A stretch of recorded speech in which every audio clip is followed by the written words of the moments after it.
say to me, do you know the man?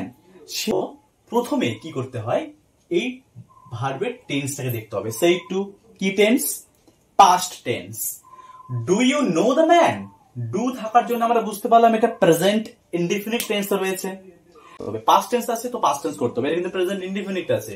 তো present indefinite থাকলে করতে হবে কি, ইনডিফিনিট টেন্স যদি থাকে তাহলে আমরা উত্তর করার সময় করব পাস্ট ইনডিফিনিট টেন্স। আর এখানে যদি প্রেজেন্ট কন্টিনিউয়াস টেন্স থাকে উত্তর করার সময় করব পাস্ট কন্টিনিউয়াস টেন্স।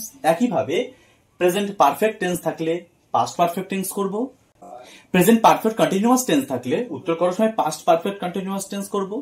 কিন্তু হ্যাঁ, যদি আমাদের এই সেন্টেন্সে পাস্ট ইনডিফিনিট টেন্সে থাকে তখন তাহলে আমরা কি করব, পাস্ট ইনডিফিনিট টেন্সে যদি থাকে তাহলে আমরা পাস্ট পারফেক্ট টেন্সে করব, আর যদি পাস্ট কন্টিনিউয়াস টেন্সে থাকে তখন আমরা পাস্ট পারফেক্ট কন্টিনিউয়াস টেন্সে করব।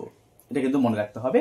আর কোন সেন্টেন্স যদি ফিউচার ইনডিফিনিট টেন্সে থাকে তাহলে কিন্তু আমরা ওই ফিউচারেরই থাকবে, শুধু উইল আর শ্যালটাকে পাস্টে করে উড আর শুড ব্যবহার করব। এইভাবে করতে হয়।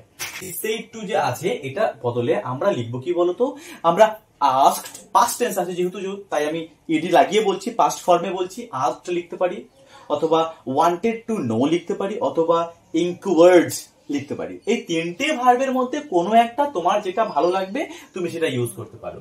যেমন এটা প্রথমে রয়েছে হি সে টু মি, আমি এখানে হি দিলাম, হি দিয়ে শুরুটা সহজ দিয়ে করছি আস্কড মি, এখানে কিন্তু টুটা বসবে না, এটা খেয়াল রাখবে। ভালো করে মনে রাখতে হবে লিঙ্কার হিসেবে ইফ অথবা ওয়েদার, ইফ অথবা ওয়েদার আমাদের বসাতে হবে। তুমি যে কোনো একটা ইচ্ছে মতো বসাতে পারো। তো আমি এখানে প্রথমে ইফ বসালাম।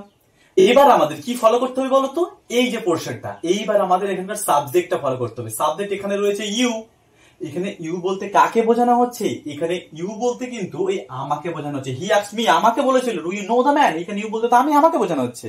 আই লিখবো। আই কেন হলো, এর উপর ডিপেন্ড করে, কারণ এটা কিন্তু আমাকে বোঝানো হচ্ছে, কিন্তু এটা যদি ছেলেটা নিজে হতো তাহলে কিন্তু আমরা এখানে হি দিতাম, এটা কিন্তু খেয়াল করতে হবে।